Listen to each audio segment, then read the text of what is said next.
Hey everyone, thank you for watching. Today's video is going to be about makeup products that I've purchased that I am not getting my money's worth out of. So a couple days ago, I posted makeup products that I've purchased that I have gotten my money's worth out of, and I asked in there if you guys would want to see the flip side of this video, and so many people said yes, that I decided just to get it on my filming list right away. So I'm going to be talking over some makeup products that I've purchased that I am not getting my money's worth out of, which is a super disappointment, but if you would like to see those products, why don't we go ahead and get started. So I'm sorry if my lighting is crazy. I'm filming at like 5:30, so the sun is starting to set, but we just got our internet back. We haven't had internet for 2 days, and the technician finally just left, so I was finally able to start filming again, so yay. But jumping into it, this was one when I was looking through my collection for my previous video. I stumbled upon this palette and I was like, ooh, you guys, if you would want to see makeup that I'm not getting my money's worth out of, I can make a video on this product. This is from Urban Decay. It's their Afterglow Highlight Palette. I was so excited about this palette. Like right before this released, I had started trying their Sin highlight, just the individual Sin, and absolutely loved it. So when this was coming out, so many people were tagging me. Oh man, and I was like, yes, I absolutely have to have this one. So you have 4 shades inside here. You do get a mirror. There's ONS, Cliche, Wicked, and No Angel. I purchased this for $34, and like 2 weeks after I bought it, it went discounted for, I think it was like 20 some dollars, and now it's discounted to $19. But I paid full price for it, so that kind of hurt. I just don't use this palette. I just don't use it. I definitely am not going to get my money's worth out of this palette, and no matter how many times I look at it and think like, okay girl, reach into that palette, I'm like, no, I don't want to. The shades aren't absolutely terrible. I prefer Cliche and No Angel over here, and I mix them together, but these are not like that Sin highlighter to me, and they're just not my favorite highlights. So this was oh man, I was so bummed, but definitely when I was going through my collection and I saw this, I was like, if you guys want me to do the flip side of this video, I totally could, all about that green highlight palette. That was such a disappointment to me. Okay, so next up on my list, I have a couple Marc Jacobs products here, and this is rough. This is rough. So one of them is the Spotlight Glow Stick, which looks like this, which I believe this one is $42. So this is like a cream highlight, and honestly, like I just don't get a lot of use out of cream highlights regardless. So would I get $42 worth out of this highlight?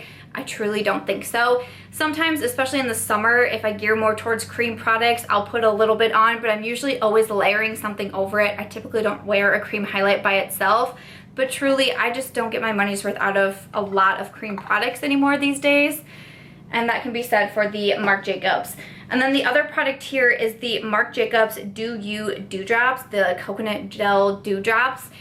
I don't even know why I bought this, because I knew I wasn't going to absolutely love it, and this is $44, but so many people were raving about it, and also they were raving about the coconut bronzer, and that went out of stock. So I think maybe I bought this highlight and like, okay fine bronzer, you're out of stock, well ha, I'm gonna buy the highlight, joke's on you, no, joke's on me.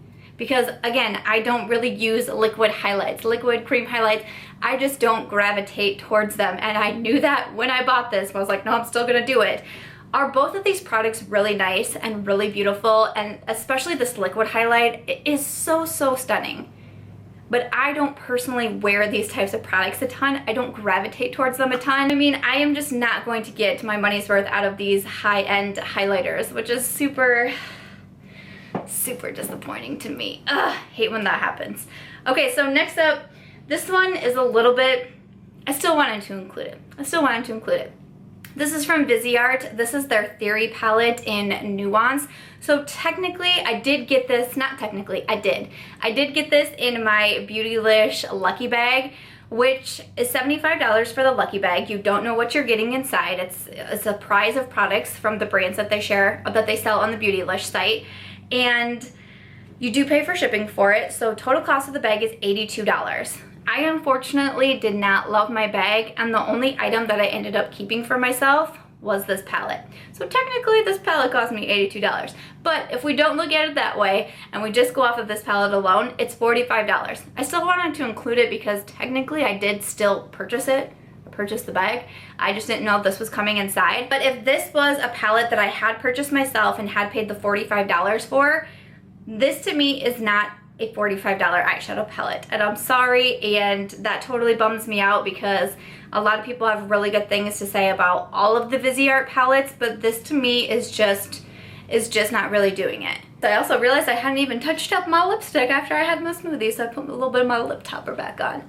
Of course, all my makeup will be linked down below. This makeup look is also from Friday's Get Ready With Me video, if you're curious about it. But like I was saying, I mean, how do I put this? The quality to me is not anything earth-shattering. There's better quality out there, I truly believe. And I know people say some Viseart palettes are different from other Viseart palettes, so if I'm just going off these theory palettes, I don't think the quality is that great. Also, the shade selection in here is just kind of underwhelming to me. And that's really interesting because when I first opened this, I was like, oh yeah, you know, these are my kind of tones. I can create pretty neutral looks with it and it'll be great. I just am not inspired to reach for this palette.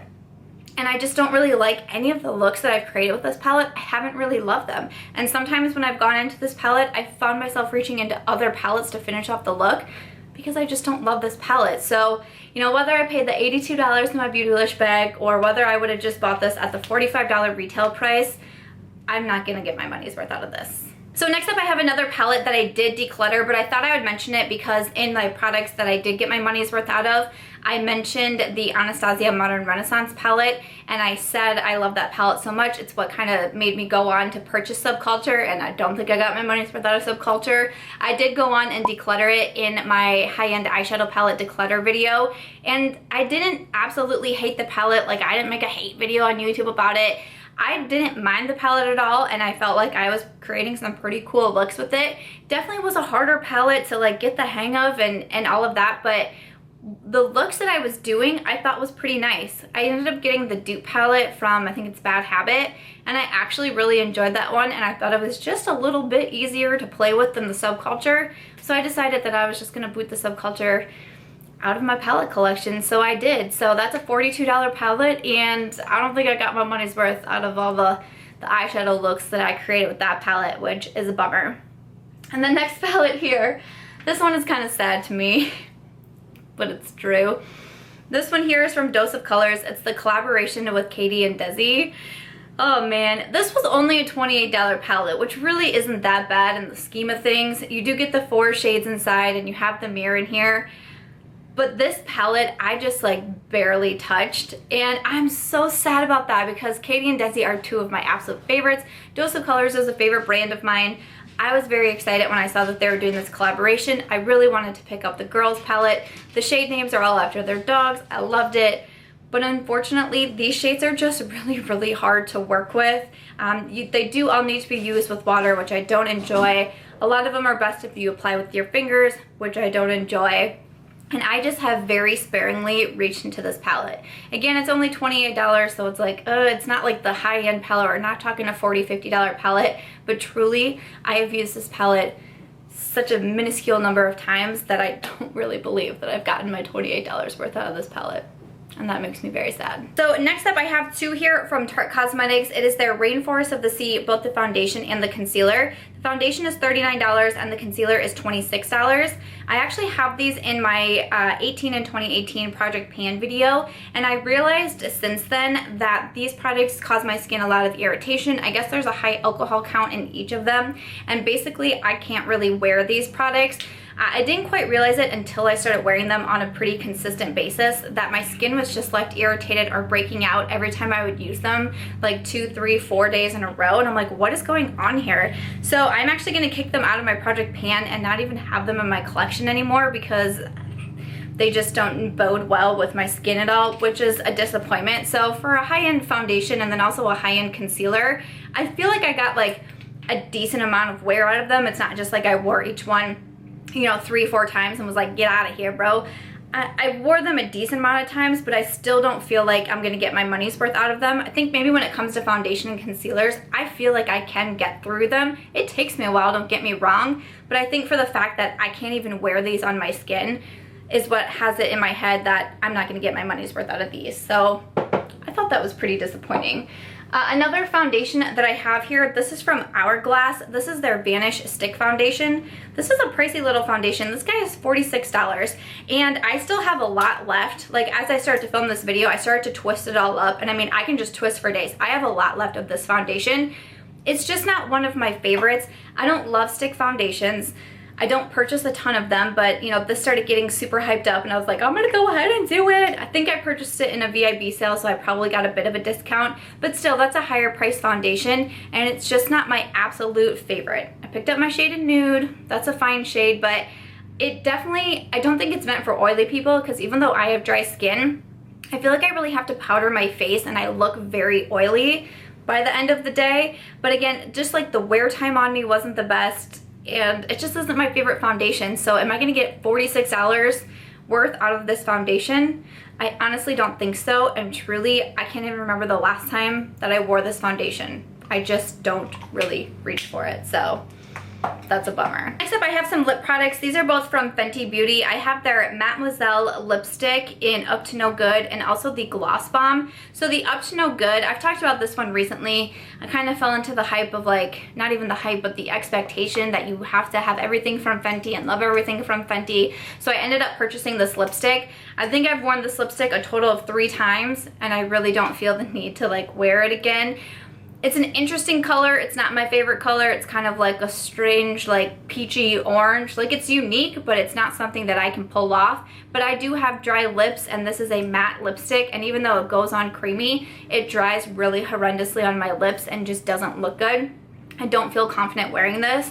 So for as many uses as I've gotten out of this lipstick, it's a bit of a bummer for me. And then also the Fenty lip gloss. This was $18. So again, you know, I think it went into like having to love Fenty, which is why I purchased this, because I'm not a lip gloss person. I don't buy a lot of lip glosses. I don't have a huge lip gloss collection, but I still spent $18 on a lip gloss. Is this a fine lip gloss? Yes, I like the way it smells. It looks pretty decent on my lips. I feel like I have other glosses like it in my collection. I do wish that they would have had the mini. I think you can get the mini in the set with like the mini highlight as well. If that had been out, I totally would have purchased that instead of going for $18 for the big guy. So it's a little bit disappointing, but especially because I'm not a lip gloss person, I'm not gonna get a ton of uses out of this. And it's not my absolute favorite lip gloss that I'm always reaching for. I'm reaching for usually my Marc Jacobs Sugar Sugar, or now I reach for the Urban Decay glosses quite a bit. So dang it, I don't think I'm getting my money's worth out of this. Still a nice gloss. It's just not, we're just not meant to be together. So the final item that I would like to share is the most expensive item in my makeup collection. This cost me $1,000, and I truly don't think that I'm going to get my money's worth out of a $1,000 blush. Okay, so I didn't pay $1,000 for this blush. This is from Nars and Goule or something along those lines. This was the blush that you received when you were a Sephora VIB Rouge member. This was maybe like 2 years ago or so. This is what you got for spending $1,000 in a calendar year at Sephora. Bam. Can you see it? I'm definitely not going to get $1,000 worth out of this blush, but the regular Nars blushes are $30, and those are like the regular size blushes. This is just a mini because that's how much Sephora values you apparently. You only get mini products as your reward. But I mean, even a $30 blush, I don't think I would get my money's worth out of. If this was a $30 blush, I have used this blush like 4 times in like 2 years. Okay, maybe like 6 times in 2 years, but I'm not gonna get my money's worth out of it. A lot of times the Sephora rewards, I think last year it was like a brush, a mini brush. I don't even know where that brush is. It gone. So that's kind of disappointing, but this one I just had to put in there because it's just like, it's just too funny not to talk about this tiny $1,000 blush. Am I right? Okay, so that's gonna do it for today's video, talking over some makeup products that I feel like I have not gotten my money's worth out in my makeup collection. I would love to know some of yours down below, and of course I will have my other video also listed down in the description box if you haven't caught that one yet. But as always, if you guys enjoyed this video, I hope that you'll give it a thumbs up. I hope that you'll also consider subscribing before you go, and I'll catch you guys in tomorrow's video. Bye.